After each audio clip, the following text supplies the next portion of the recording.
As soon as we get everyone settled, I'll turn it over to Candy. By the way, good morning, everyone. I'm April. I'm the Livingston Parish Chamber of Commerce president, and very proud to represent this community and this chamber, and very, very excited to have you all here today. If you do not catch, and you can let people know that there will be a live stream as well as a recorded version of this video today, of this event today, so you can check it out on social media channels. We'll go through and we'll actually start blocking in at what minute and what time what person is speaking, and make that a little easy for each of you as you're going through the program. And again, good morning, thank you, and I'll turn it over to our chairman of the board, Candy Forbes. Good morning, everyone, and welcome. As April said, my name is Candy Forbes, and I want to welcome you to the 2019 Livingston Parish Chamber of Commerce Legislative Forum. We appreciate everyone being here today. Before we get started, there's a few people I want to recognize in the room who were very instrumental in putting this forum together. Obviously, our CEO, April Wares, and the chair and co-chair of the Governmental Affairs Committee of the Livingston Parish Chamber of Commerce, Mr. Chad Lockett and Ms. Kim Sanders. So thank you very much. I also want to thank the Walker Police Department for providing security for our event today.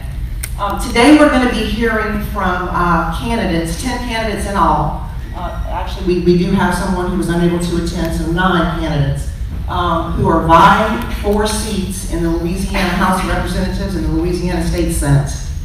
I also want to recognize and introduce our moderator for the debate, Mr. Lester Duhigg, the one and only from WAMP Channel 9.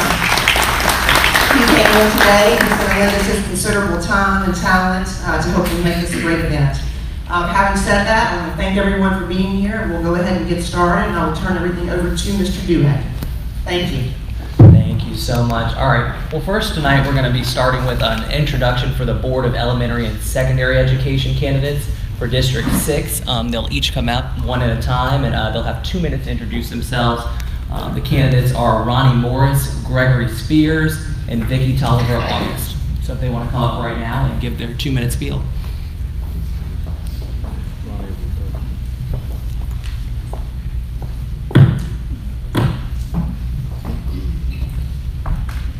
Good morning. Morning. Good morning. My name is Ronnie Morris. I'm running for BESE District 6. I was born and raised in Louisiana. My wife Allison and I have 4 children, 5 grandchildren. I have an undergrad in electrical engineering and a master's in business administration from LSU. I taught calculus and physics. I'm currently the operations manager for the ExxonMobil cogeneration facility in Baton Rouge. I founded the largest endowed scholarship in the state of Louisiana for teachers. I also founded a nonprofit organization that provides STEM education for 200 students in North Baton Rouge. I believe that every child is unique, and every student should have access to the education that best meets their needs, whether that's public, or private, or charter, or homeschool, or internet. The point is we need excellence in education for every child. I oppose federal oversight of education. I oppose Common Core. I believe that teaching is a profession. Our teachers should be treated like professionals. They should be compensated like professionals for professional performance. I was recognized earlier this year with an Apple Award from the Volunteers in Public Schools for 15 years of public service in the community. I'm supported by students, teachers, principals, and school board members for my service in the education community. I'm also endorsed by Louisiana Association of Business and Industry, Secretariat Chamber, and recognized educational groups like Stand for Children and Louisiana Federation for Children. My name is Ronnie Morris, and I appreciate your support for me to serve you, BESE District 6. Thank you. Thank you, Ronnie. All right, next is Gregory Spears. Hello everyone, my name is Greg Spears and I'm running for BESE District 6. A little bit about myself, I grew up in K through 12 in public schools in AD, Louisiana. Graduated from AD High School in 1995 from the Mighty Warriors. Went off to the military, became a Navy SEAL, served my country for 4 years, did one tour over in Southern Europe, and did some amazing things there, and met the most important person in my life, my wife, almost 21 years, and moved back here to the Hammond area where I went to Southeastern. Graduated in 2002 with a computer science degree, and spent the last 17 years in industry, but I did teach for 2 years at Ponchatoula High School. I was a math teacher and football coach, so I got to see the inside of our education system. And that was right at the beginning of when they were starting to push Common Core in the state, and in 2010 to 2012. And I believe Common Core is the single biggest detriment to the education system in our state. It restricts our teachers' creativity. It confuses our students. It makes our parents frustrated when they can't help their students with their homework in the afternoons. We've got to change that. We've got to get rid of it. 5 states have opted out of it. Louisiana needs to be the number 6 to do it. Teacher attrition is one of the largest issues that we're facing in Louisiana, mainly because of Common Core, but other issues as well. Their teacher evaluations, we're evaluating them on their students' performance and not their own professionalism, creativity, knowledge, and delivery of content. They're leaving the profession because they don't like it anymore. They've lost their passion for why they were called in the first place, and teaching is a calling. We've got to help our teachers. We've got to provide more opportunities for our students, both the ones that want to go to college and the 80% that are not going to go to college or graduate with a 4-year degree. Only 20%, less than 20% of our students graduate with a 4-year degree, and we have to give them more opportunities. So, my name is Greg Spears, running for BESE. I appreciate your support. Thank you. Great, thank you. Now, Vicki Tolliver August. Good morning, everybody. My name is Dr. Vicki Tolliver August. I am a veteran educator. I have been in education for over 20 years. I'm a product of the public school system, particularly East Livingston Parish public school system. However, I am now a resident of Ascension Parish. I live in Prairieville, Louisiana. I am married. We have 4 adult children. We also have 7 grandchildren. I'm very passionate about public school education because I'm still a public school educator. I believe that if I'm elected for your BESE District 6 representative, my goal would be to first put a moratorium on the expansion of charter schools because that is draining the public school systems of much needed resources. That's my first goal. My second goal would be to try and eliminate the Louisiana Scholarship Program, which is also known as the voucher program. That's one of the biggest scams right now that the LDOE has in place. I'm telling you that BESE, the current BESE members have implemented policies and procedures to prohibit private schools from taking part in the voucher system program, but they're going against their own policies and they're granting these private schools the ability to participate in the voucher system. So as your BESE member, any policies and procedures that we will implement, because I can't do it alone, I will make sure that we follow them. The third thing that I would like to do is to revamp Compass, also known as the Louisiana Teacher Evaluation System. I did research on it, that's what my dissertation was on, and I can tell you it is flawed. Charlotte Danielson, who is the founder of the Teacher of Effective Principles, she has spoken against the way Louisiana has incorporated the bridge checklist into the teacher evaluation system. I'm a former evaluator of teachers, and I can tell you it is flawed. I will move to make a change to restore faith in the Louisiana public school education system and public school teachers. Thank you to all the BESE candidates for speaking. Now candidates for state representative and Senate, they can come on stage right now.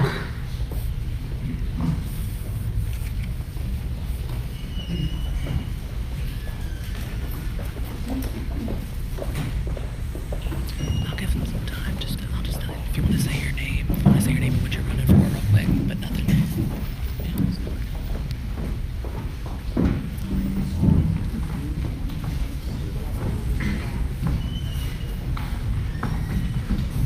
The mic is best held about here.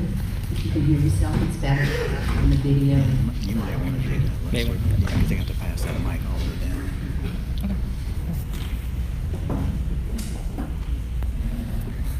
All right, the candidates today are Lori Calais, Jonathan Davis, Robert Poole, Ivy Graham, Buddy Mincy Jr., Sherman Mack, Robin Parrott, Devin Cavalier, Jay Rogers Pope, and Edith Carlin. Gotcha. One of them is not here. Okay. All right, so we're going to say the instructions real quick. Now, the order was determined randomly at a pre-forum meeting. Your number was determined, your seat position on stage, and your order of questions is going to be going left to right. Each Senate and representative candidate will have one original question determined by the number polled with 2 minutes to answer the question, and then all representatives and Senate candidates will have 1 minute to respond to the questions polled, and then after we'll have kind of a lightning speed round. So, ready to start? Okay. So first we're going to start with Lori Calais. Lori, you'll have 2 minutes to start, okay? The first question. Bills have been introduced to add a state minimum wage. Right now, of course, it's $7.25 in Louisiana. What is your stance on enacting a state minimum wage above the federal minimum wage? Well, right now, what I think we need is a living wage. If we would have a living wage, we would actually reduce public assistance. Oddly enough, the majority of people in Louisiana are actually for having a living wage. Most people in Louisiana don't appreciate what it's like to have to live on minimum wage. I know what it's like. I spent 10.5 years teaching the working poor. I taught at Walker Adult Education Center. And I would see people come in and they would be working, yes, McDonald's jobs, but other jobs. These are people who didn't have an education. I once heard a man say, you know, get another job. It's not that easy if you do not have an opportunity to do so. They come in, they would work 2 and 3 jobs. You only make $15,000 a year if you work full-time from the current minimum wage. I also think, though, that we need to allow each municipality to choose to set that minimum wage. That would have to be addressed in the Constitution, because what you need to live in New Orleans is not what you need to live in Livingston Parish. And if we would do that, we could institute an absolute system of capitalism, okay? People would work. We could have a real growth in our economy. Again, choice in that, but I believe we should have a living wage. Jonathan, you and everyone else will have 1 minute to respond, going left to right. And I apologize if my answers are a little short. I have a terrible cold, so I know y'all are not used to politicians only speaking for a few seconds. I believe we are in the best country in the world. Our free economics, our free enterprise system has created so much opportunity, and I think a minimum wage only hinders economic growth. I think it hinders a lot of people from actually performing better in the marketplace. Thank you. So I would say that my biggest concern is that minimum wage often also defines a maximum wage for a certain socioeconomic status. I'm comfortable with the minimum wage that's set now. In theory, I think a minimum wage is not a great idea, and to expand it is unnecessary. I think what we need to do is expand economic opportunity for all families to access the American dream through quality education, through an economic environment in Louisiana that fosters new companies, startup companies, and expansion of existing companies. I'm just not a fan of increasing the minimum wage, and the idea of individual municipalities even, or individual smaller demographics within the state having the ability to set that is really scares me. Minimum wage is set as the base of what you can be employed at.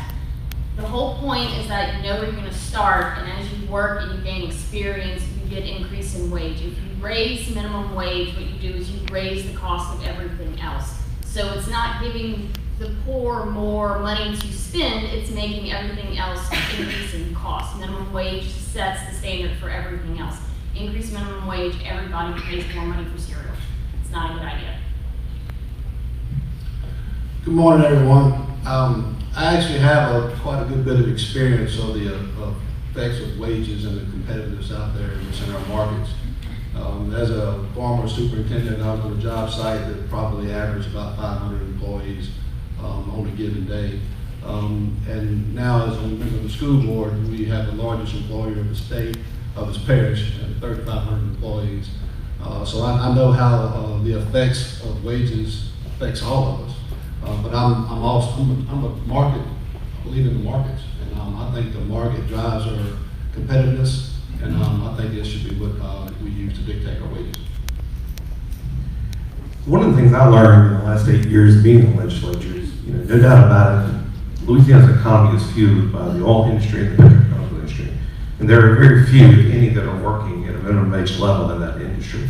A minimum wage is set for small businesses, people who are trying to start small businesses, people who are trying to compete in small business. And when you allow the feds, the federal government, to kind of dictate if that's going to be our standard, what our minimum wage is going to be, then you can tell the competition, and that's bad for small business. So if you're for the progression of small business, then we don't need to let government intrude on that.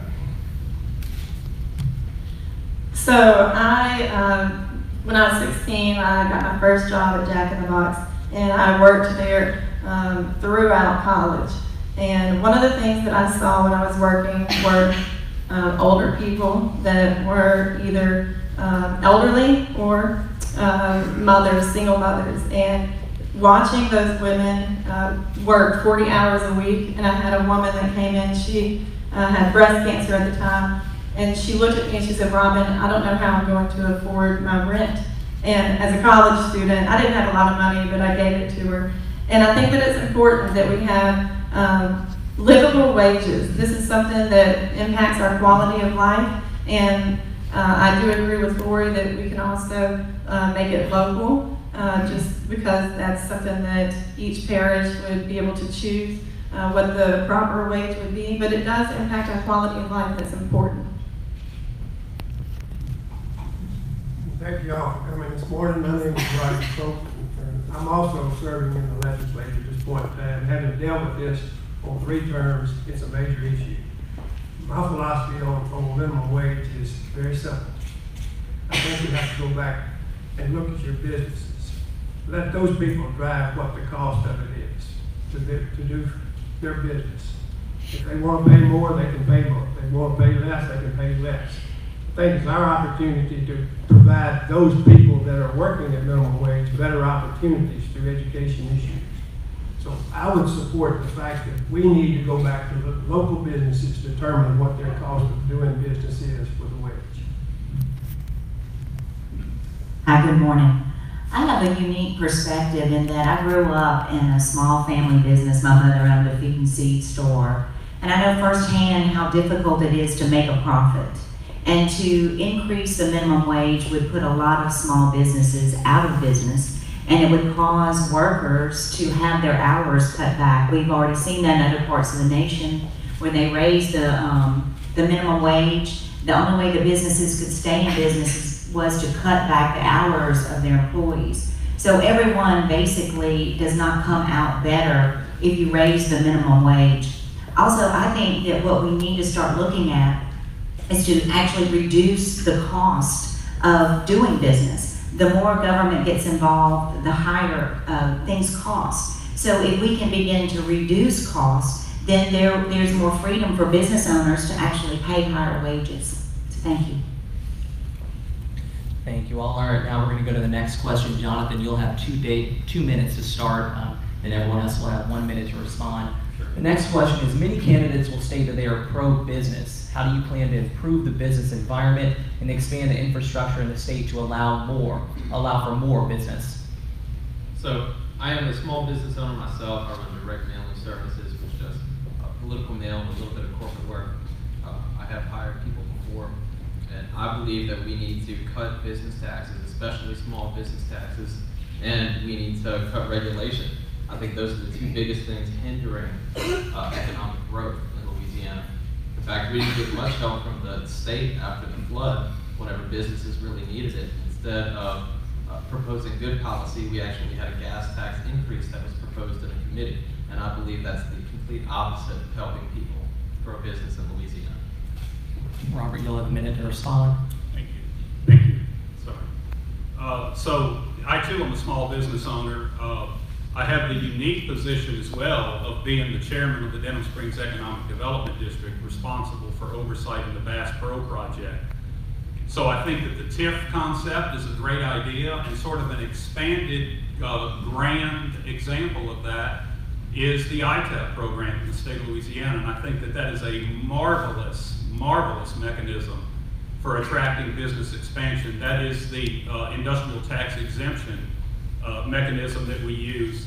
And I would say that it's important to grasp this concept. Businesses do not pay taxes. Businesses collect tax revenue from us, the producers of revenue, and hold it and then remit it to whatever the authority is. So whenever you provide tax incentives for development, you get such an outflow of economic activity through increased wages, people purchasing products, and so forth. There's much more to it than just the business taxes. So I'm a big fan of ITEP. There does need to be tax reform in the state of Louisiana to make us more competitive with our neighboring states, and that will help small businesses to increase business. If they don't have to, if we can flatten our tax code, if we can be more universal and transparent across the board on what everybody has to pay. They have to pay less taxes, then they can expand their businesses, they can hire more people, and we can grow our economy. You know, our parish is a great example of, you know, the importance of being pro-business. I can tell you on the school board, you know, we're one of the largest school systems in the state, got a $300 million a year, you know, total annual budget. But about 80% of our funding comes from the state. So our parish is a great example of the importance of being pro-business. And I believe we need to, you know, lower our taxes and regulations. ITEPs are good. I got good experience at the local level of dealing with the ITEPs. But we need to have some accountability, and we need to cut a spending. The promotion of skilled labor. I can tell you, I'm talking to industry leaders and worked with them for the last 8 years. I worked with them in the private sector. And the problem that we have in Louisiana is it's not that we don't have jobs for people to fill, is that we don't have the people to fill the jobs. They've not, you know, in the last decade or so, it just seems like more and more people are not getting that type of education, welding, electrical work, pipe fitters, things that the industry needs, specifically the petrochemical industry, that are going to promote more business in Louisiana. If you can't fill those jobs, then you're not going to get Exxon or Valero just come there and expand their plants.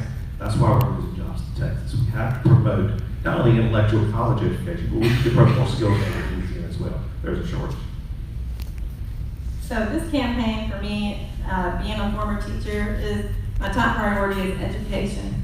And like you said, we do need skilled workers. It's very important that they're able to leave high school or college and go out into the workplace and actually communicate and do their job well.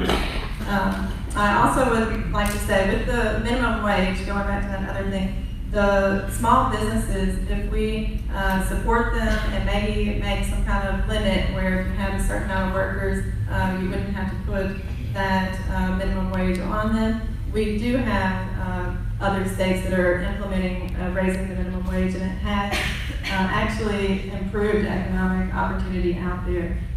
But going back, education is important, and I would love to work and talk with small business owners and businesses to see what else they would like to see addressed in our state legislature to improve quality of life for everyone. Here we are with tax reform. I mean, we all know what tax reform is. How do we want it? Who's going to do it? Who's going to be affected? Those are issues that I think we've been dealing with in the legislature for numbers of years. Do we support trying to recruit businesses in here? Absolutely. I think we have to have an obligation to do some things to get recruited business into our state to promote what we're trying to do. I think also it goes back to what we're doing in education. We've got to provide a better educational opportunity for these people.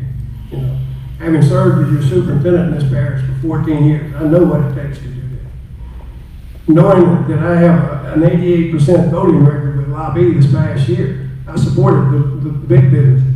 100% with National Federation of Independent Business.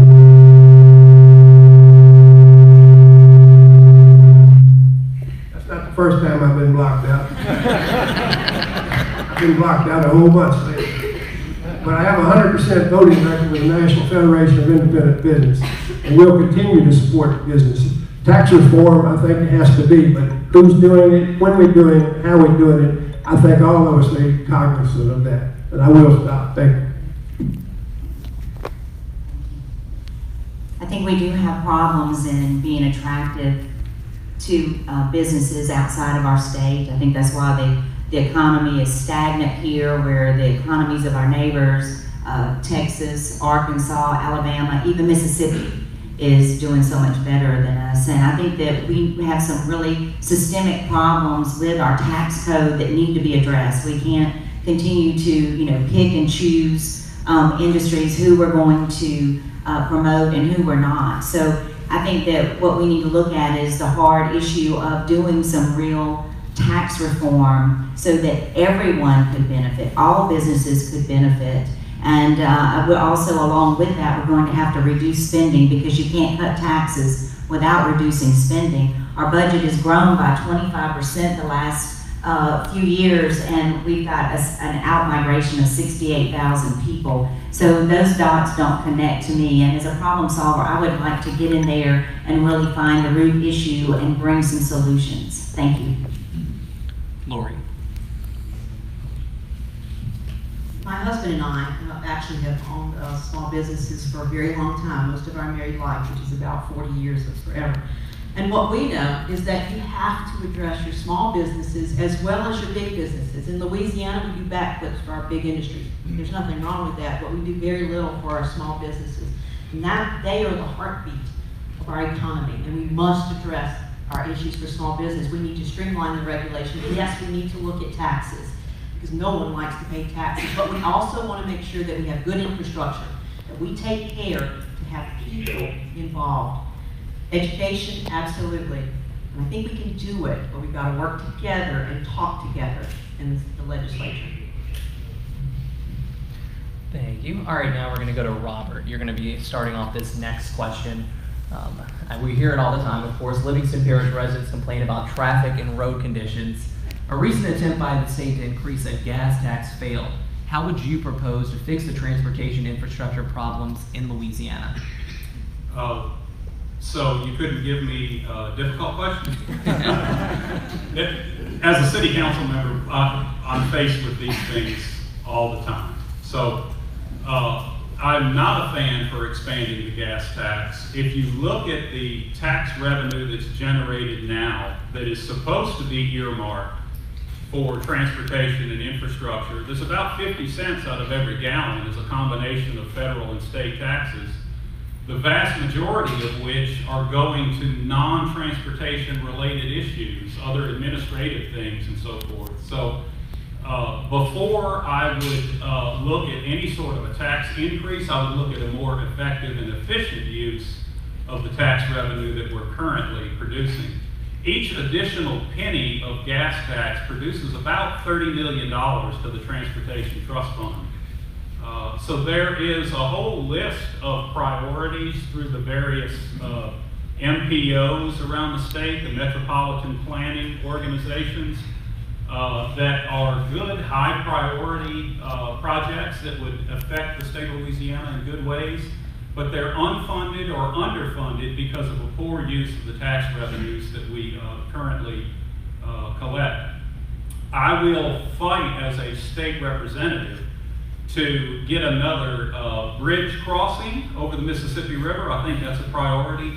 And I would also say that, as I understand it, in the 3,000-mile stretch of Interstate 10, there's one place where it swedges down to one lane, and that's the Washington Street exit in Baton Rouge. So from Jacksonville, Florida to Los Angeles, California, it's a great interstate that swedges down to one lane right in the middle of Baton Rouge.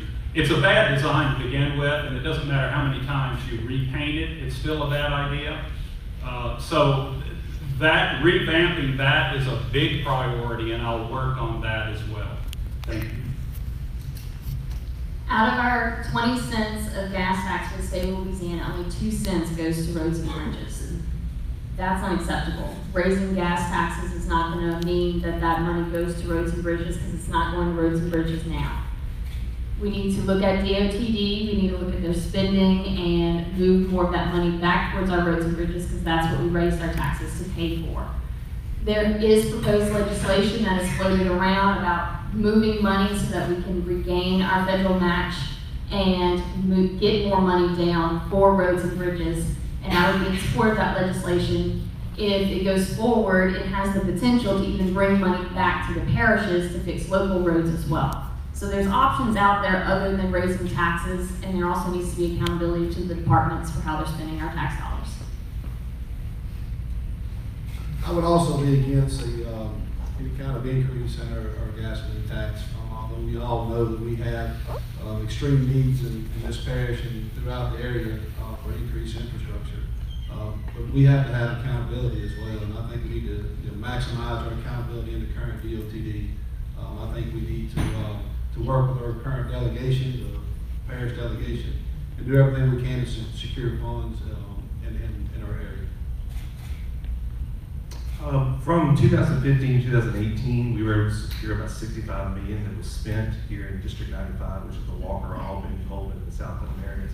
In road improvement, that goes from expansion of I-12 to overlays, let's say highways. A lot of our roads, our side roads, are parish hubcap. So we need to do a better job of working with the parishes as well. As far as the gas tax, I think a lot of the problem that a lot of citizens have with passing any kind of tax, whether it be a gas tax or a gravity drainage tax or whatever tax that's proposed, is that the dedication of the tax. I think in the past, a lot of times voters have told their representatives, or they voted for taxes for one thing, and that money went somewhere else, and that's a trust issue that we have to fix now. So I've been driving around Mockingdore since January, and it's a very big district, and my van has taken a toll because of that. Our infrastructure definitely needs to be fixed. Our roads and bridges are in, I think we've been given a D- for a grade for infrastructure. So we do need to look at revenue sources to fund that, and I think the gas tax is something I would be willing to look at because, you know, I sat 2 hours and on the interstate waiting to cross the bridge one night and missed my meeting. I know that people at the door have said they are willing to look at these kind of things if, like you said, we know where it's going. So I would never approve something if it wouldn't actually go towards our roads or bridges. It needs to be, we have to hold our legislators accountable, and we should be responsible with our money. I do not spend frivolously. I've learned that since I was a child. We have not had the opportunity in the legislature at this point in time to vote for a gas tax. It's been floated multiple times. None of us have had that opportunity. I think most of our delegation out here would be in opposition to that. I think it goes back to something that Representative Mack has alluded to, and that is the fact is, where are we going with it? Senator Erdy and our delegation out here, we had this concept, and I think it's a great concept. What is it going to do if we pass a gas tax for Livingston Parish? Our issues that we think is getting across the Amiot River. Right now you've got 3 major ways, but there's 4 if you go down to Port Benson for Summer. You've got Magnolia, you've got 190, you've got the interstate. If the interstate's locked down, 90% of the traffic is on 190. All you got to do is go back to this past week and figure that one out. We've got to get more bridges across the Amiot River, and that's something that I think our delegation is supporting. And until we get that, we're not going to be in favor of any gas tax. Thank you. I think about in our own homes, you know, when you can't, if you don't have the money to do something, you don't go out and first thing and take out a loan or get a second job. You look and see how you are spending your money. And I think that that's something that we need to look at first. I don't think it's right to go back to people and ask them for more money until we improve the efficiency of the DOTD. I understand that there is, well, as an engineer, I understand about construction oversight and project management, and there's a lot of things that need to be changed along those lines. They take a bid that seems reasonable, and then there's change orders that increases the price. And so I don't think it's right until we make some major reforms in that department to ask for more money. And I'm all for another bridge, and I would like to see some private-public partnerships be put in place.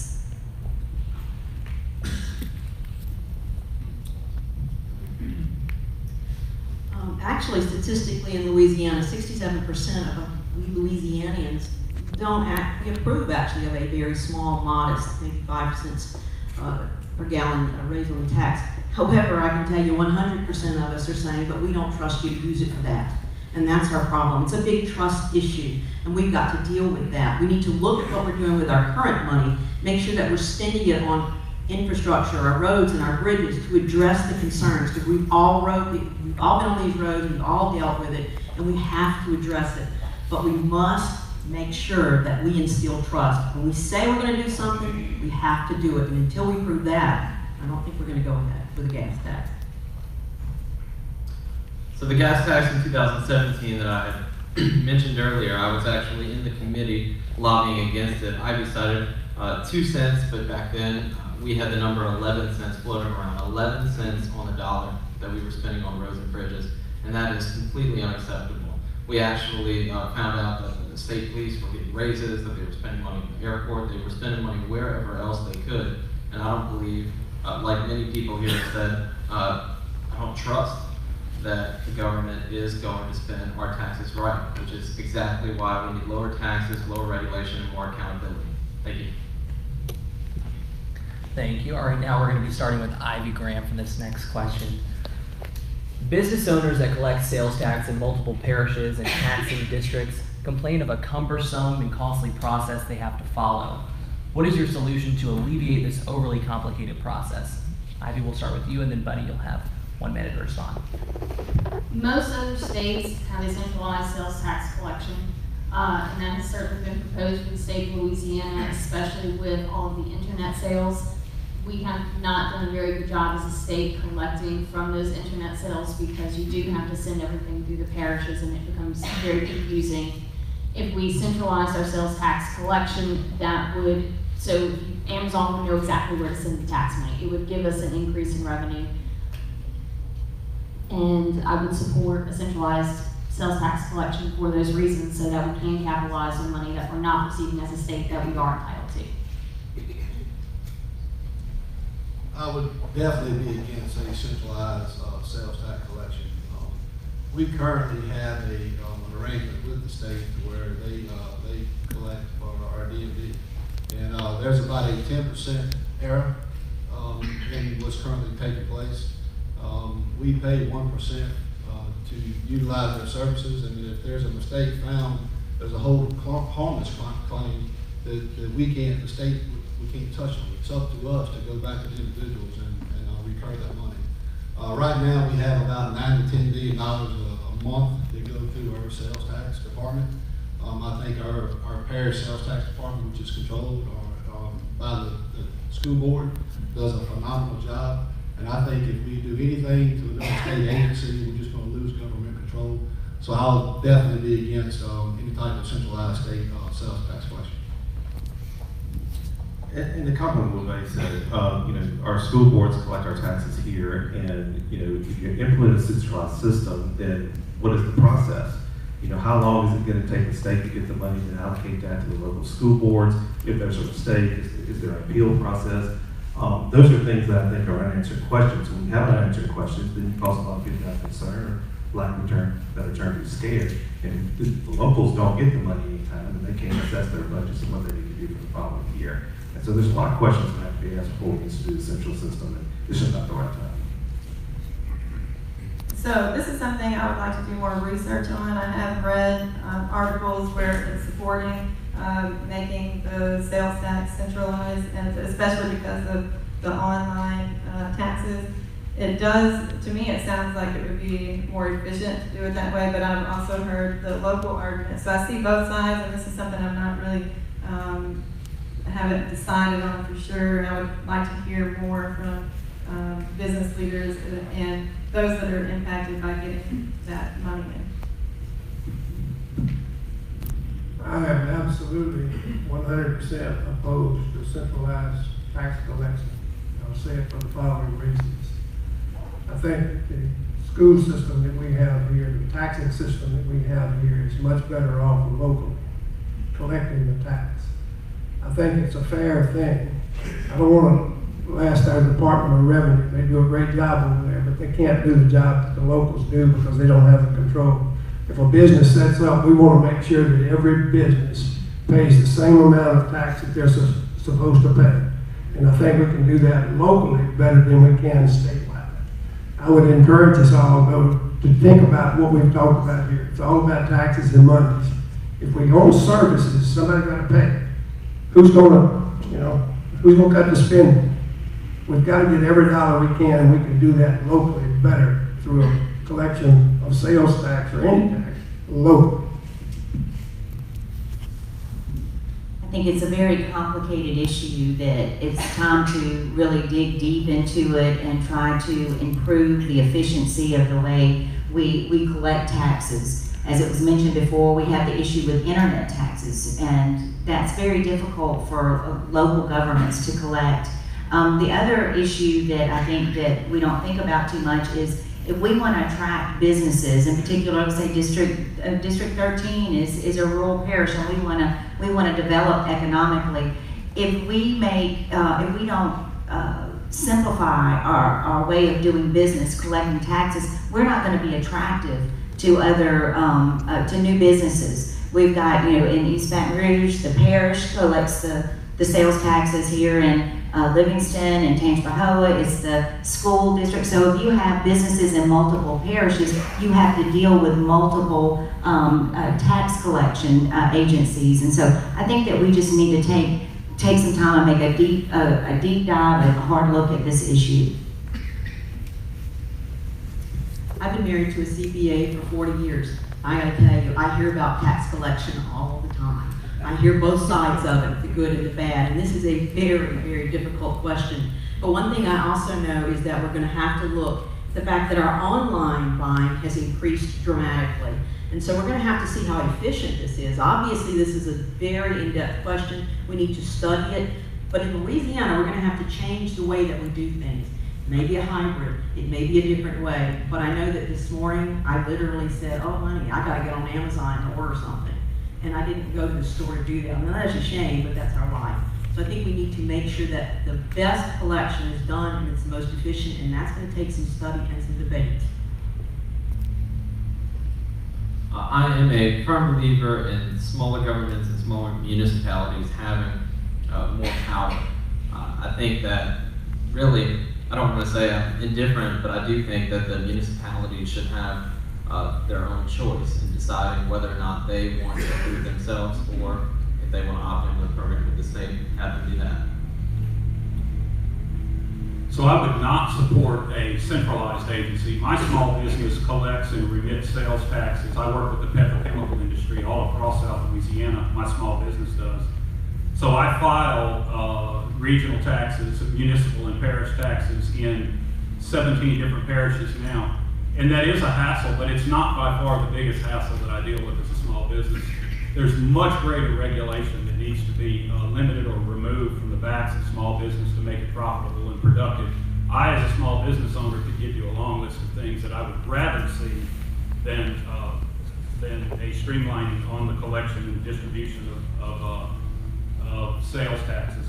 Here's an idea, though. I would like to replace our production-based income tax completely with a consumption-based statewide sales tax.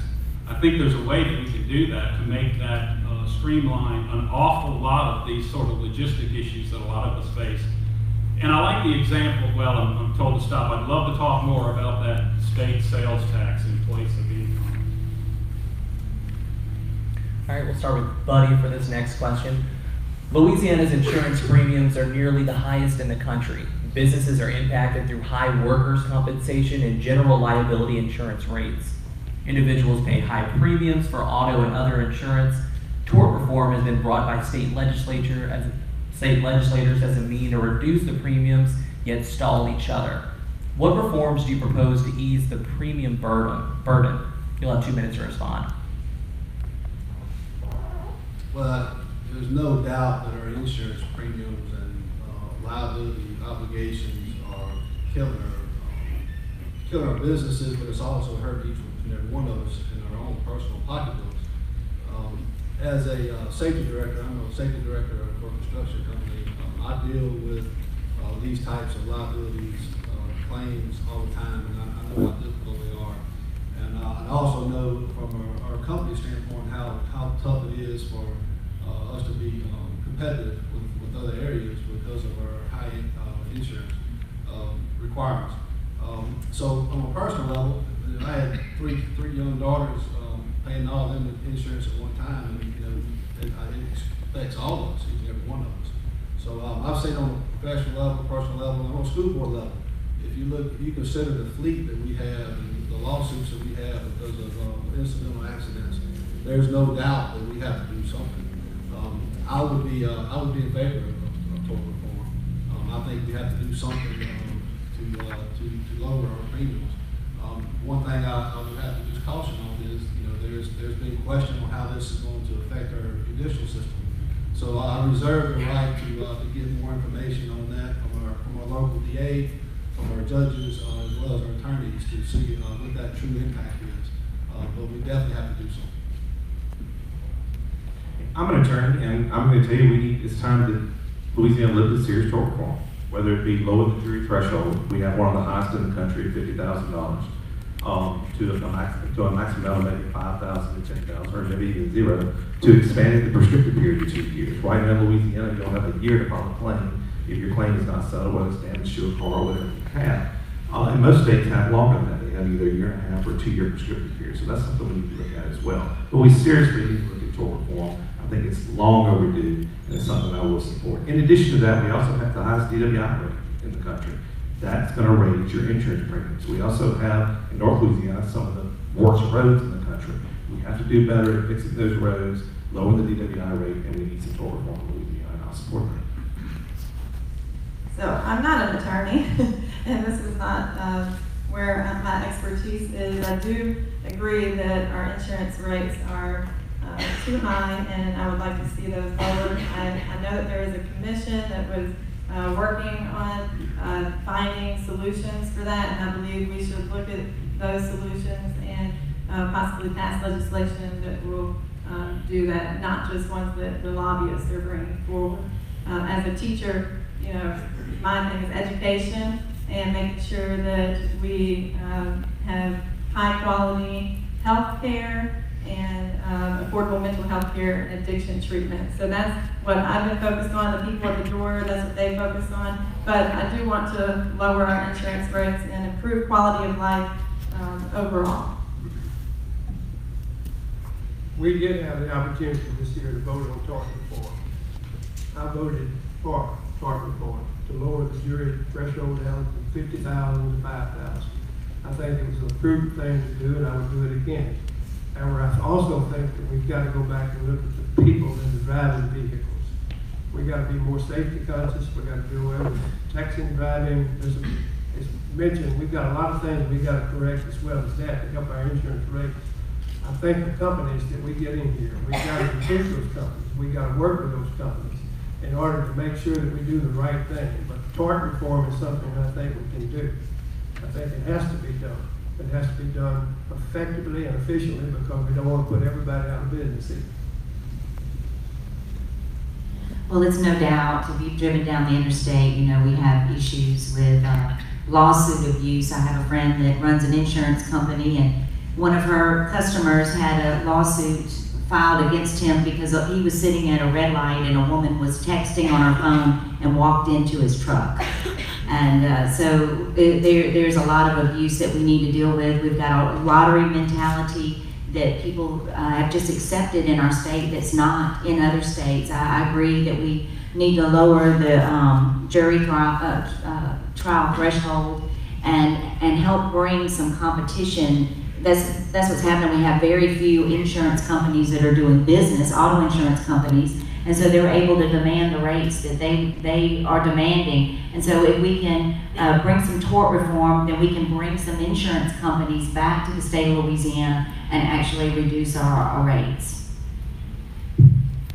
This bill was brought before the House and Senate like this past session, and I was in on that committee meeting listening to it, and there were two issues they brought. They asked questions, and it was interesting because it got to the end of it. It was a bipartisan effort to knock it down because they said, is this going to lower our insurance rates? And the response was no. They didn't know, but you see the insurance lobbyists had written that bill. I think that's our big problem right there.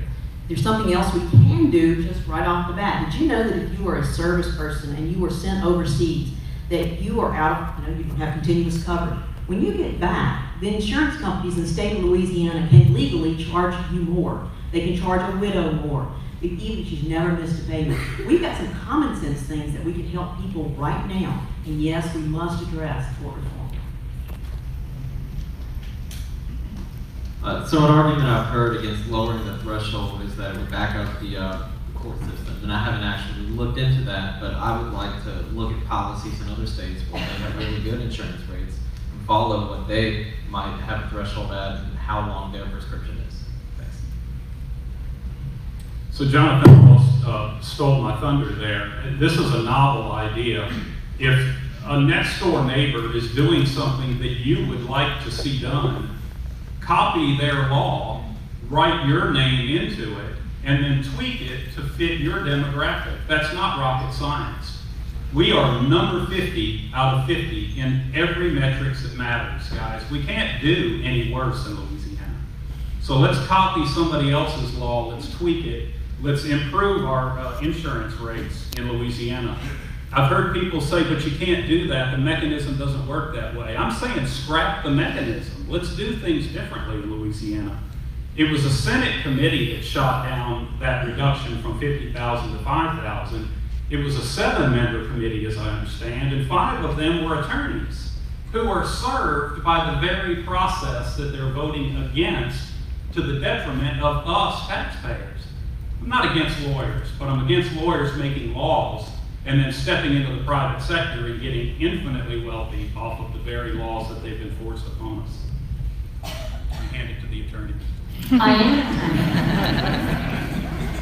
am an attorney and I share Sherman's sentiment that tort reform is necessary, but I also agree with Lori that there has been no correlation with tort reform and lowering our insurance rates. So both have to have an agreement there somewhere. We need to increase our competition for insurance companies that will lower rates. There has been a proposal to actually start a self-funding for the truckers, because the truckers are the main ones who are having these massive amounts of insurance policies rates, for them to create their own company and be self-funded. And that will increase competition. So increasing competition will lower rates along with tort reform to give the insurance companies a little bit of comfort is the solution to that problem. Thank you. And now we're about halfway through the general questions. Great job, everyone. Now we're going to go over to flood recovery. Louisiana is now receiving an unprecedented amount of funds. It's $1.2 billion for flood recovery. Sherman, what is your knowledge of the allocation process, and do you agree with that process? You'll have 2 minutes to respond, then Robin, you'll have 1 minute. Congressman Garrett Graves has done an outstanding job in fighting for us at the federal level of getting us funds to help us with flood recovery. But what we need to focus on is not only the recovery, but what are we going to do to fix the next problem when the next flood comes. Representative Valerie Hodges, who's my seatmate, who's not here today, she had an opponent.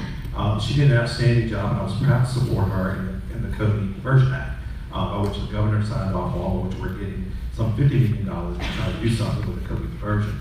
In addition to that, Mr. Mark Harrell, who works with the parish, has secured some $52 million in federal grants to start cleaning out what we call lateral ditches, canals in our parish, so that we can have a better flow system in Louisiana. Anytime that you have development, and that's something we need to look at as well. I'm not saying I'm for zoning, because in most instances I'm not, but we're going to have to pay attention to it. Because every time you build a house on a house pad, or you build a new road, or you don't put a culvert in, or you have the Interstate 190 and the railroad tracks, which are all basically dams because they're built up over the level, that's going to cause a problem. And we have to not only look at what the recovery is, but we also have to look at ways and money that we're going to spend to make sure it doesn't happen again. That's my position. So obviously flooding and how we reacted to that is important to our community.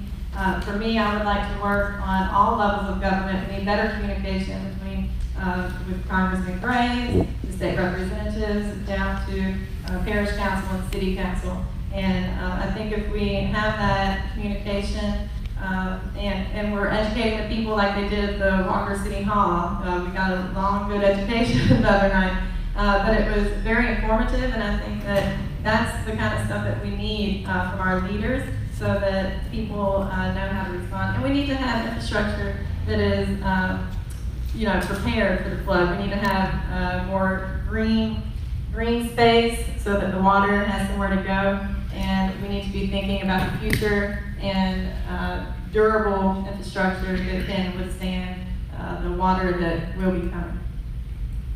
I had the opportunity to serve on the Restore Task Force appointed by the governor. I also was on the task force that Representative Hodges chaired, and that was a COVID diversion task force, which still, in fact, we had a meeting last night. I know a little bit about flooding.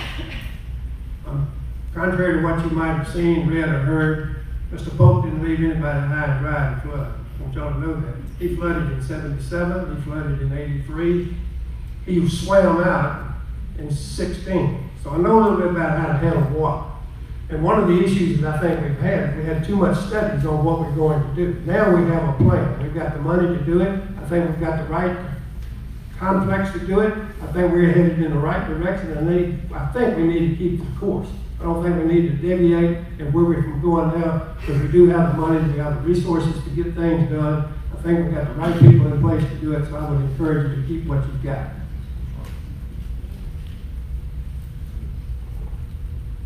Well, I also flooded in 2016 and had members that were close friends that flooded back in June. So not only do we have problems with flooding, but we have drainage, and I think that many of the problems we have with drainage are after effects from the 2016 flood, from sedimentation and debris and the canals and creeks. And so I know there is a lot of movement. I've been disappointed that the more I've looked into it, that there are a lot of bottlenecks, that the federal government expects local municipalities to already have the studies in place and the projects ready to go before they release the money, which I think is unfair.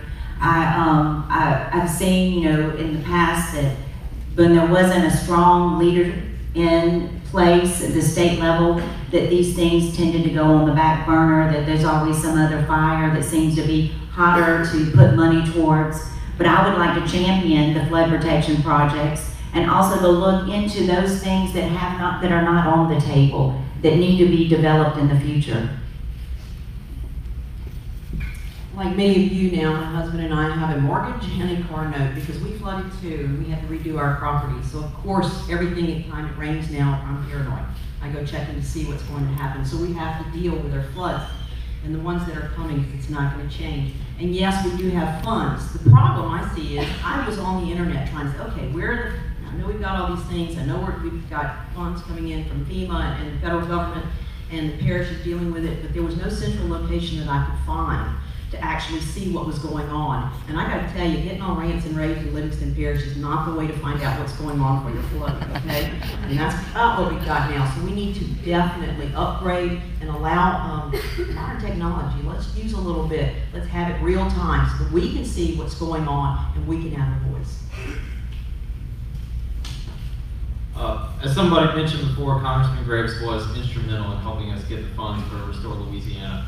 And a couple of the candidates did actually mention Valerie Hodges, who I worked for nearly 6 years. I actually resigned from her office this February, near the time we got the funding for the Comey Diversion Canal. That was something that I worked with her on. Since then, she's been working on the Darlington Reservoir, and that's something that I fully support. Those two projects would have saved the greater Denham Springs area from 5 to 7 feet of water. They should have been taken care of beforehand. The flood of '83 had a tax that was completely wasted over the years, and like I've said previously, I want more accountability in government. I had 4.5 feet of water in my home, and I want to make sure that never happens again. So I would say the original question was on the allocation of the funding. I'm the only one up here, I believe, that served as an elected official on a governmental body at the local level during the 2016 flood. And so I can say that I saw the inefficiencies in the larger branches of government's involvement in what we were trying to do. There was plenty of opportunity. In fact, I was the only council member that didn't flood, and I knew that in that God had a reason for it, and he was going to give me some work to do. The problem was that the larger governmental entities were a hindrance to us getting the money to the ground level to help folks. If that money had been doled out to us at the local level, we could have taken a fraction of that large sum of money and been much more efficient. But on drainage specifically, I would say just like our transportation trust fund, Louisiana needs a drainage and flood control trust fund set aside and prepared for municipalities that have shovel-ready projects and matching funds to make grand improvements in drainage.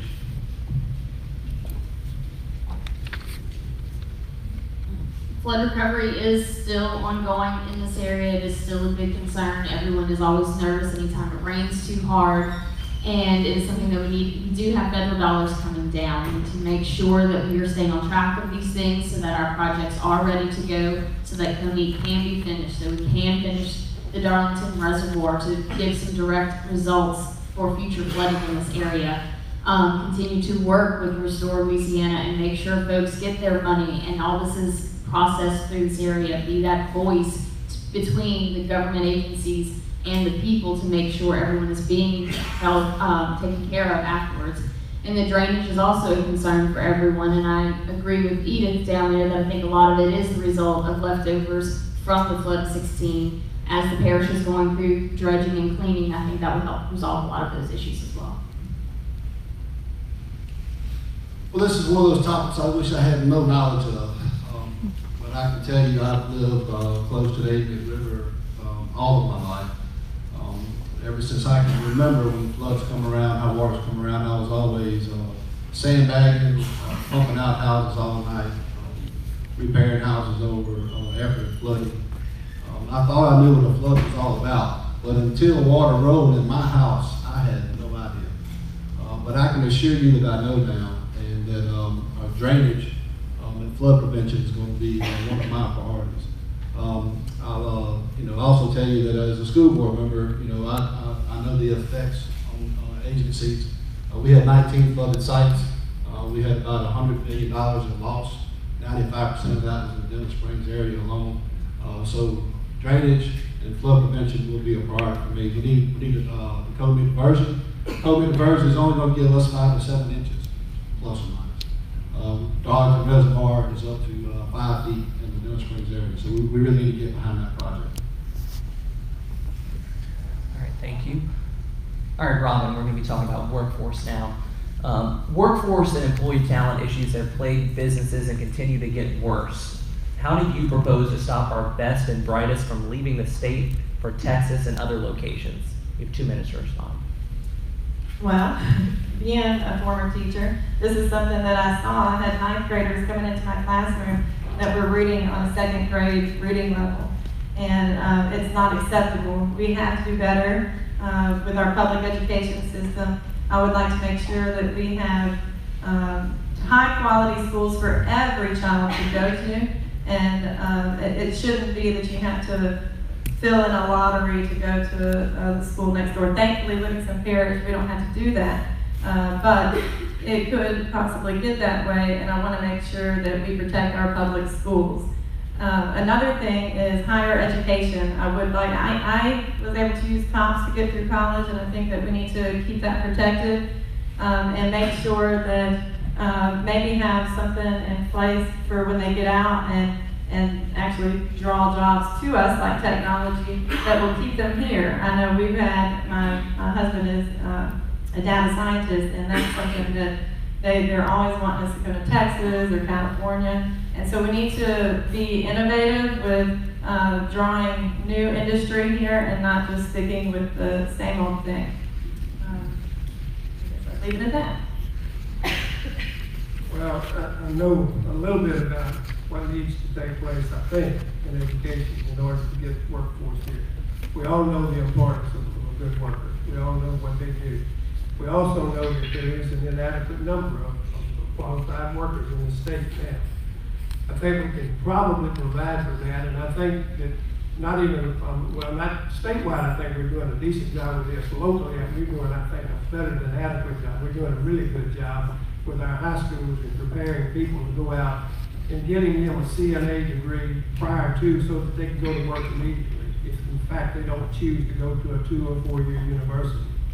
I think if you go back and we would look at some of our high schools and some of the programs that we got there, it is absolutely amazing what they've been doing the last 4 or 5 years, and that's just the beginning of what's going on in the workforce.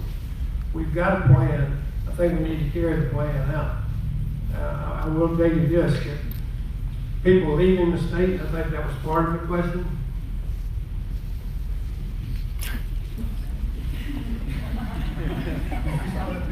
That's the first I've seen that.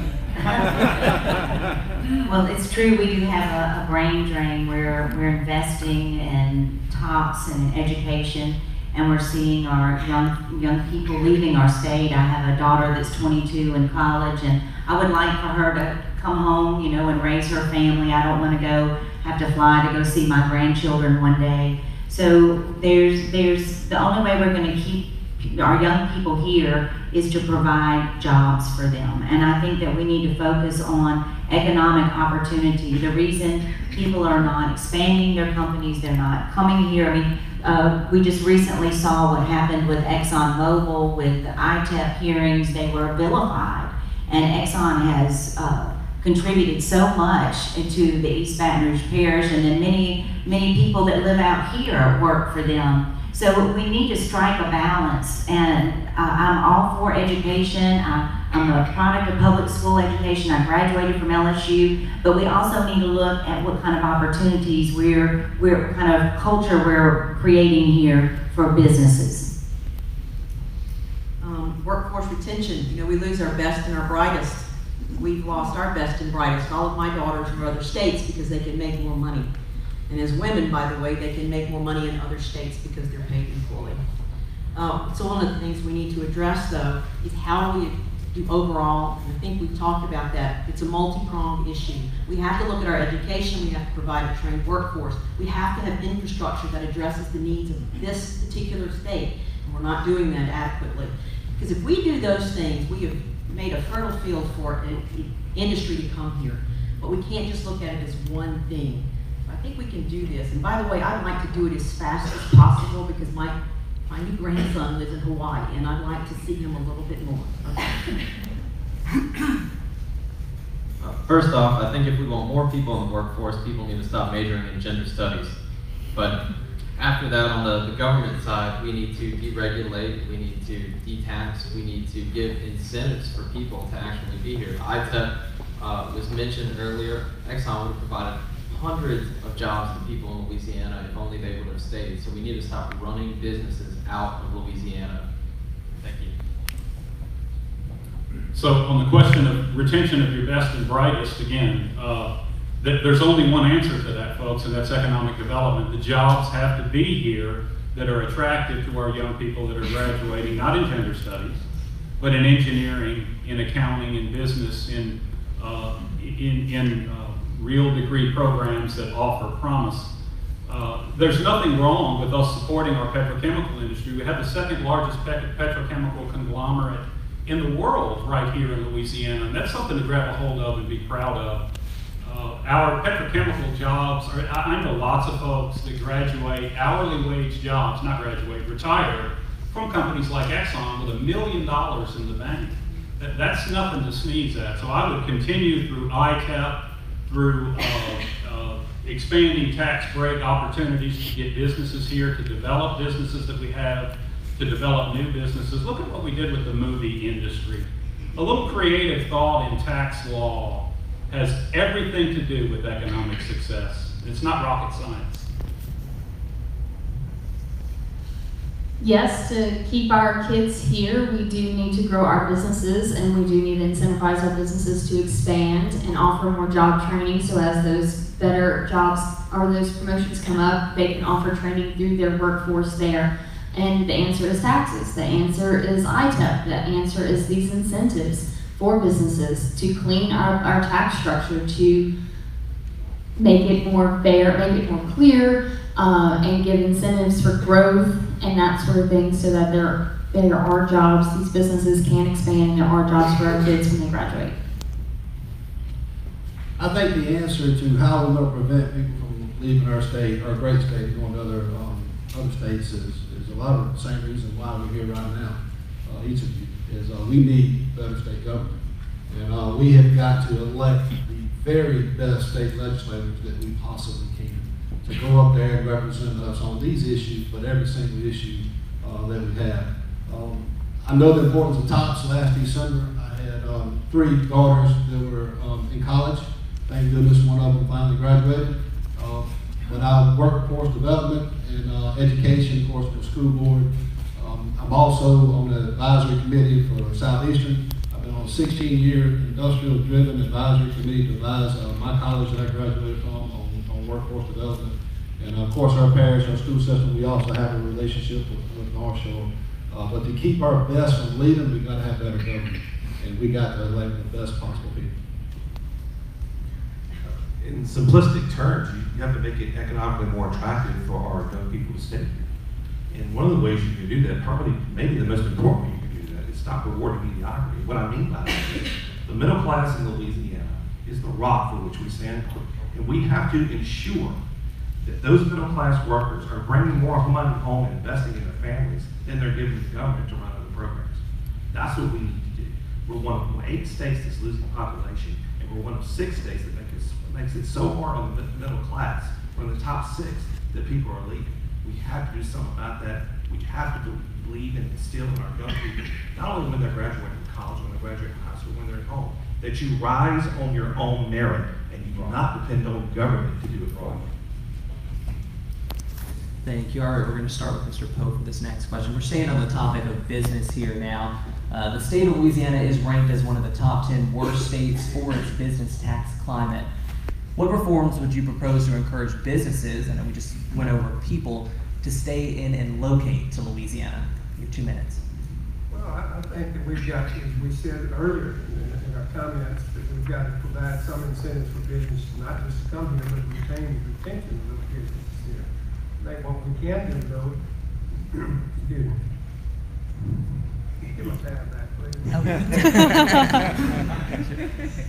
What I think we can do, though, is not only just work with those businesses, but we've got to work with our educational system to make sure we've got the employees in order to get the employees back to the business so that they can come here and they have a workforce. We've got to do something with infrastructure, which we've talked about. All those things play a part in what we're trying to do. What I would like to do is to make sure we've got those things in place so that we can keep the business that we got, recruit new businesses, and provide for those kinds of things. I think we need to make it easier to do business here.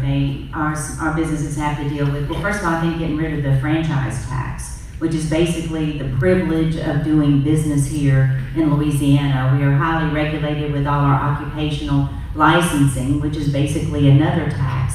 So the more we pile government regulation on business, the less business is going to be able to prosper here. We're not going to be able to tax and spend and prosper that way. I think education is important, but the only way we're going to be able to pay for education is if business blossoms and prospers here. So I think that we need to look seriously at how we can make it easier for them, remove the barriers for work, getting rid of a lot of these. I mean, you have to have an occupational license to be a fortune teller. You know, that's ridiculous. You have to have an occupational license to be a florist. And so those kind of things that we need to remove those kind of barriers to get people working so that we have the increased or broadened tax base. One of the things that we have when business wants to come here, they will look at the climate, they will see. Is the other mic working? Keep that one down.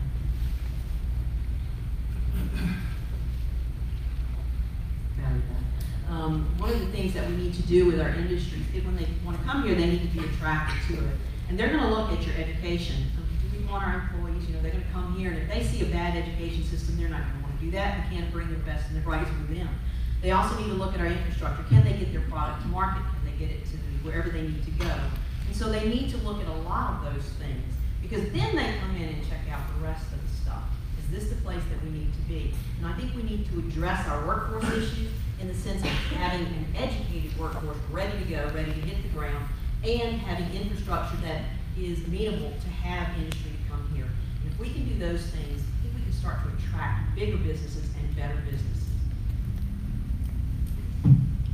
Well, I think half the questions here can be answered by saying lower taxes, less regulation, but the most important thing we can do is get rid of taxes that are completely useless.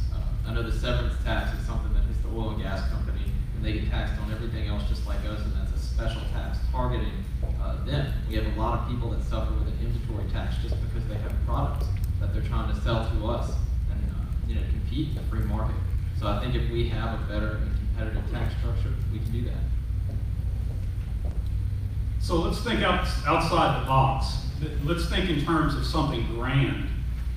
Again, business taxes are a misleading term.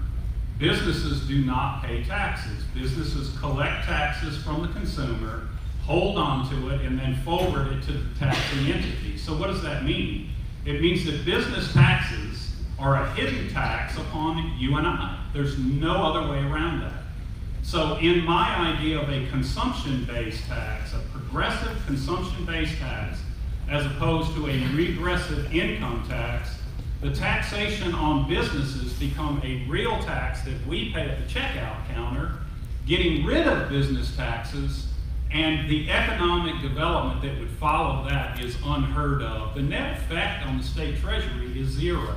This is a grand idea, folks. It's not something I can talk about in a minute here, and I'm fixing to be cut off. But our problems are huge, and we need to think outside the box. Repackaging the same old ideas has us number 50 out of 50.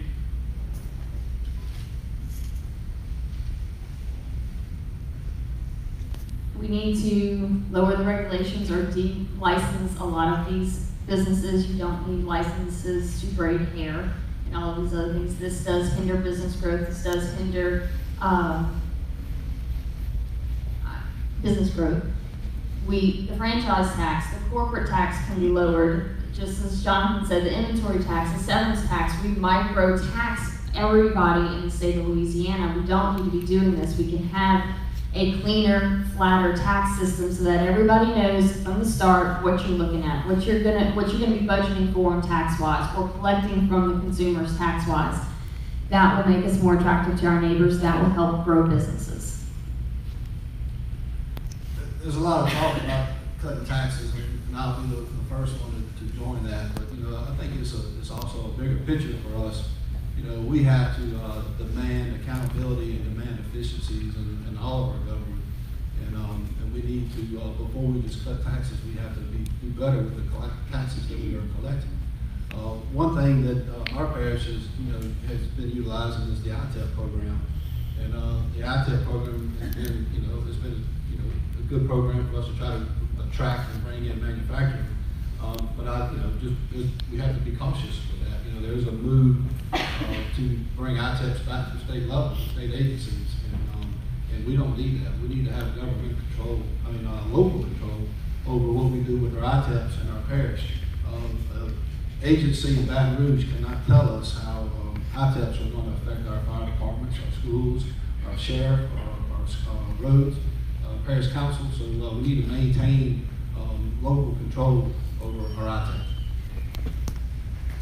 From Exxon to Shell to Dow, I've talked to all those industry leaders across the board. They do not mind paying their share. None of them do. But just like you, they want to know, what am I getting back for my investment? What is the return? How much is going to education? How much is going to providing a skilled labor force so that we can expand our plan and expand our profit line, which would expand the middle class's profit line? These are the things, how much money is going to roads, how much money is going to the interstate, how much more money is going to flood diversion, so that we can attract people here to work.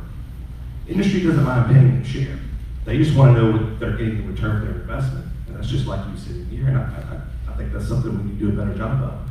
We need to ensure that this money is going to where it needs to go and not being wasted. So I think anytime someone looks at where to move, they always look at what does it look like, how attractive is it? And it's not just about taxes, it's also about our environment. Are they taking care of what the property that they own? So I think Louisiana needs to do a better job of having cleaner communities and taking care of our air, land, and water. Also, I think a stabilized budget would be something that they would feel comfortable with if they know that they're going to be taxed a certain amount. That way they understand that, or exemptions aren't going to be taken away. We need to, I believe, the lower class and the middle class, overall, our tax structure, we're paying a higher percentage. So I'd eventually like to get rid of or lower our sales tax and make it easier for the lower and middle class on taxes overall. But I think stabilizing our budget and making Louisiana more attractive overall. All right, Edith? All right, this topic is education. Louisiana consistently ranks near the bottom in education. What solutions do you propose at the state level to improve Louisiana's educational performance? You'll have 2 minutes. Thank you. You know, you hate to think that our state is ranked so low, and I do want to say that thank God in Livingston Parish that our education system is one of the best ones in the state. But I think one of the major problem that we have is that we have federal government overreach. In an effort to control all school systems, they've hurt school systems. And I would like to see, number one, that we would get out of the Common Core system. I think that we need high standards. I think everybody in here would agree we need high standards, but I don't think that Common Core is the standards that we need. I think that we need to have stronger control at the local level, and also for parents. I think parents should have the right, in fact, Louisiana law says has the right for them to choose how their children are cared for and how they're educated. So I think that we need stronger local control and stronger parental control. I'm thankful for the choices that we do have in the state for education, for homeschoolers and for charter schools, and also, but I'm for public education as well. So I also would say I don't think that more money is the answer for our education system. I think that we need to look at more efficient ways to handle the money that is being used. And so that's all I have. Thank you. I'm a teacher, so I got news for you. I believe in education. Right now, we need to make sure that we are supporting our teachers. We are losing our teachers because, you know, we gave them a tax, we gave them a raise. That averaged out to about $8 a month, and it was the first one they've had in 10 years. And you cannot live on support personnel salary right now. You just can't do it. We've got to make sure that we address this issue. And sorry, we do need money in our education system. We need to have universal pre-K. That's going to expand our kids learn more in the first 5 years than any other thing. We know their outcomes are better. We have to look at that. We also need to make sure that we reduce our reliance on standardized testing. Our kids have test anxiety enough, and it doesn't actually make a difference in telling if that student knows their knowledge, and it doesn't do it the teachers or the schools. We've got to change the way we do things in Louisiana, but let's go back to basics. Let's look at what worked, and let's make it work. I don't think the federal government should be involved with my child's education. For those of you who don't know, I got married just a couple months ago, and I'm in the process of adopting my 10-year-old daughter. We put her in private school because we want her to have a good education. I actually had the privilege of going to private school, public school, and I was homeschooled growing up. So I've been in all three education systems. All of them work well, but the Common Core is not something I'm a big fan of that came in place after I graduated.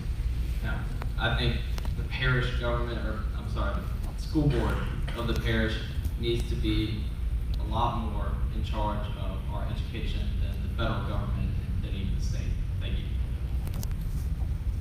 So number one, we scrap Common Core, and not just as a platitude to get votes. You fight to remove Common Core and everything that smells like it, including wit and wisdom.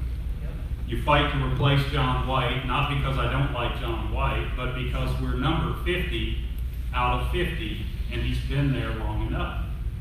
I think we put teachers back in charge of our classrooms, and I think it's infinitely important that we teach two things required for graduation: American history and free enterprise. We've raised a generation of young folks that do not understand the wonderful contributions that America has made to the world, and the freedom and the economic opportunity that has been brought, the wealth produced by the free market. 54% of American youth are okay with socialism. Shame on us, people. Shame on us. We can do better than that. I am a product of the public school system, and I use TOPS as well for college, so I certainly appreciate all of those programs and believe that they need to continue. Common Core is absolutely a tragic program that has to be stopped.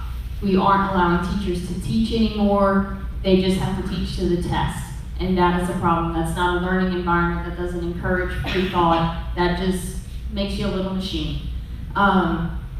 We do have fantastic schools in Livingston Parish. We are very, very blessed in this parish, but that is not universal across the state. There have been a few parishes that have wanted to mimic our system, especially our Walker High School. Principal St. Pierre is being contacted from legislatures that want to adopt his system throughout the state. I think that's fantastic if we can be the model for others. But that doesn't mean that there still needs to be options like charter schools and those sort of things for those areas that do not have the strong public school system that we have here in Livingston. You know, when you hear anyone talk about how poor our education system is, whether how we rank nationally or whether we have to put our kids in private school, you know, it really just. Let me just tell you, I couldn't be prouder of the school system that I'm a part of. I could not be prouder of the fact that I'm a product of the school system. And I couldn't be prouder of the fact of what we do in this parish. We have a phenomenal school system. I think our last year rankings, we were ranked 5th in the state. And I'm gonna tell you, it's because of our community, and it's because of our employees. And let me just tell you something, we're doing some really good things here in Livingston Parish. If you take all the money, put it in a pot, and you divide it by your number of students, it gives you a ratio of revenue per capita per child. And Livingston Parish typically is we probably 4th or the 5th for the bottom. So there's only 4 or 5 other school systems in the state that bring in less money than we do. And we're doing a phenomenal job. The 2016 numbers just skewed that a little bit. But we're doing a great job in this parish, and I'm proud to be a part of it. Huey Long was governor almost 100 years ago, and when we took over and we got elected, we were last in education. 100 years later, and we're still at the bottom. It's not a Republican fault. It's not a Democratic fault. My fault plays a fault on anyone. If you look at Livingston Parish, Buddy's right. We have one of the best school systems in the state. We have one of the best school systems in the country. It all starts at home. We have to change the way that we are raising our children. Inner cities, New Orleans, Shreveport, Baton Rouge. If you take those out of the category, we go up 25 points. Not only in education, we go up 15 to 25 points in every single category. Now what do we do about that? We change the way that we're raising our children. Education starts at home, folks, okay? You only go to schools so many hours a day, okay? We have to change the way people think. We have to change the way that people are raising their children, both culturally and socially, to make education a priority. So one of the reasons I'm running is because as a teacher, I was so frustrated. I didn't have time to actually take a stand for myself because I was too busy educating my students. But I think it's very important that we have educators and the input of educators when we are creating these laws. smaller class sizes. I think as a teacher I wanted to do more for my students, but I couldn't. And so we need to invest in our public schools from early childhood all the way through college. The reason college tuition is going up is because we have cut so much from those funds. And so it's important that we, not just in Livingston Parish, but all over the state, we should have equal funding for those schools so that they can invest, and as we're raising them from infants on up, they have high quality, certified teachers, and every child should have a good education. Well, let me just say, I think we've got a good system.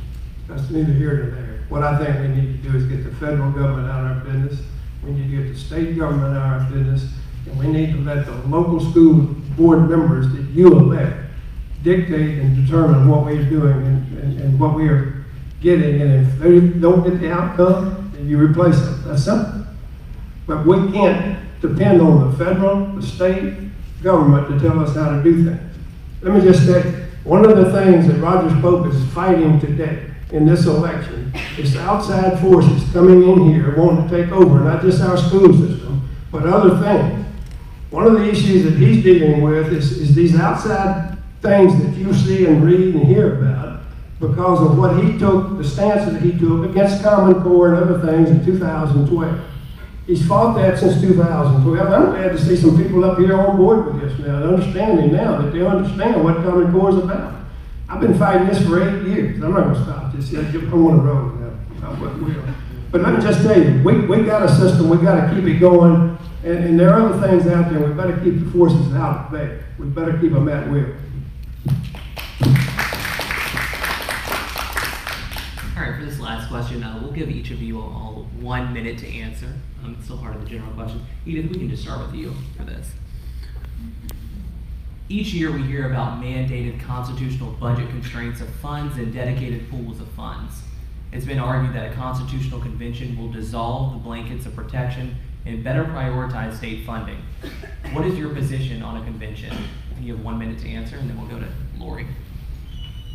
Well, the legislature is quite hamstrung in the way that they can allocate funds. Like half of the funds that they are able to budget are only discretionary, half are discretionary, and the other half are dedicated. So if we don't do something about the way the money is handled, we're going to stay the same way that we are. We're not going to be able to grow our state. So I am for some form of constitutional change, whether we have a convention or we do something legislatively, because the way it's handled now, it's almost like if you have a restaurant and you dedicate all your French fries to paying the light bill or all your hamburgers to paying the water bill. Well, if you sell more hamburgers that month than you do French fries, well, you don't have money for the light bill. So we've got to be able to release those funds and govern our state the way other states do, so that we're not stuck in this position over and over again. One of the things that we have to address in our Constitution is we have too many sacred cows. And so suddenly we're in there and we're cutting our education and healthcare. That's all we ever do, cut education and healthcare. The two things that we really shouldn't cut. So I think we need to look at what we have to address. I'm not opposed to the Constitutional Convention, but I also know that we need to make sure who are the special interest groups that are really pushing and what do they want to do? Because I'm frankly going to fight everything I've got to make sure that we protect our teachers and our firemen and our policemen in their retirement, because that's an obligation that we have. Something else we need to make sure of, that when we do this, we do it in a fair and honest manner, and for goodness sake, let's not pass any more laws that when people go to vote on them, you know what I mean? We don't have a clue what we just voted on. So we need to change that and put plain language so we can actually govern ourselves from now on. So, I told this to a lot of people. We only have 9 to 11% of the budget that we can actually adjust and mess with. We are going to the legislature in handcuffs. I would be in favor of a constitutional convention if two things happen. If we have a Republican governor and if we limit the scope of the convention. Thank you. Let me say that I am guilty of being completely controlled by a special interest. That special interest is the average Louisiana voter. That's not a dirty word, folks. I'm completely in support of a constitutional convention because so much of the ability to restrain spending, to redirect spending to more productive means is controlled by an overbearing constitution that limits our ability to do anything. The one thing I would add is that you would please be knowledgeable about who you're voting for. Don't look at the number of signs. Look at, by signs, I mean road signs and yard signs. Do your background work, find out who people are, find out what makes them tick, find out where they stand, if they can define what constitutional conservative looks like, and make sure that those are the people that have the authority to rewrite this Constitution. If it happens, which it needs to happen, it's not going to be any better if we put the same people back in charge or the same mentality. So my special interest is the average Louisiana voter. Those supporting constitutional convention wants Louisiana's constitution to look more like the federal constitution, so that it's a general outline of authority for each branch of government. Sounds like a fine, perfectly good idea. The problem, and there's nothing wrong with that problem, I think it's a wonderful idea. The problem is what's going to happen in an actual constitutional convention that has me concerned, because that's not a concept that Louisiana is really okay with. We like the federal constitution, but we worry about our tax dollars and where they go. And that's why we have so many statutory prohibitions on our tax dollars already. That's why they're all earmarked for all of these just departments and agencies and that sort of thing. So besides the protection in the Constitution, they're also protected statutorily, which can be changed, so can the Constitution. So just by changing the Constitution does not actually free up any of this money. They are all still protected by statute, and that was designed that way because we don't trust our government with our money. So we would have to start rethinking about how we want to manage our tax dollars. Without a doubt, the current structure limits us budgetarily on doing things throughout the state. So there's an argument for having a need for a constitutional convention. But let me just tell you this. Public education is underfunded as it is. I'm extremely cautious of what a constitutional convention would look like for several reasons. One, from the public education standpoint, I'd be in favor of a constitutional convention if it was limited to protecting public education. But let me tell you, a lot of things we're talking about today have been education and the problems that would happen with education. Back in 2012, when we had the general educational reforms that were shoved down our parish's throat. And let me tell you, that was done by control of BESE. And we had BESE elections, that non-paying positions that were having $500,000 in their contributions for an election. And that BESE was controlled. There's also a push to have a constitutional convention of delegates that are elected. Can you imagine what that would look like in our state and how would we jeopardize? So we have to be mindful of a constitutional convention, but I do think there are some warnings. Everyone talks about, things being protected and being pigeonholed in the legislature, and that's correct. But a lot of the issue is this: healthcare, Medicaid expansion, and education is 75% of our budget. That's where 75% of our money goes. So when you have to make cuts, and sometimes cuts aren't necessary, where are you going to cut unless it's those two things? And nobody wants those things cut. I'm in favor of a limited constitutional convention, but what I would be in favor of is accountability convention. In this constitutional convention, what's the accountability? If money is we want it. I work with Attorney General Jeff Landry on a Medicaid recipient fraud bill. It will make it a crime if you fill out your Medicaid or any kind of government assistance form and you lie on that form. It is now a crime in Louisiana. Those are the sorts of things that we need to start talking about. Again, those two very important items are 75% of our budget. So we need to do a better job if we have this convention at accountability and making sure those things are, those safeguards are in place. So if we had a constitutional convention to free up these funds, I'm not sure what would be removed, because right now we have our MFP, which is the teacher retirement, and we have the Transportation and Trust Fund, we have coastal restoration money there, we have debt service bonds and retirement obligations. So I I would be hesitant to take any of those funds away. They're very important just as much as our health care and education. And I think that we just need to prioritize and budget so that we can put the people of Louisiana first and make sure that we have a higher quality of life and that we're protecting the most important thing, which everyone I think on this panel agrees, education is a priority to all of Louisianians. Constitutional convention modifications is one of the hottest topics we've got going right now. I have been opposed to a constitutional convention, and I'll tell you why. There's dedicated funds in the Constitution for a reason, because years past, people put it there because they had no faith in legislators making the right program expenditure. If we had and modified, and I think a couple of these guys said it here, if we had a modified constitutional convention, we could do that. But I have been in too many meetings where they want all the public education monies freed up so that they can go and do something else with it. I will always oppose that and will continue to oppose that. It's K-12 money that they're looking at, higher education monies they're looking at, so that they don't have to make some of the difficult cuts that we're talking about when we want to cut budgets, when we want to do things.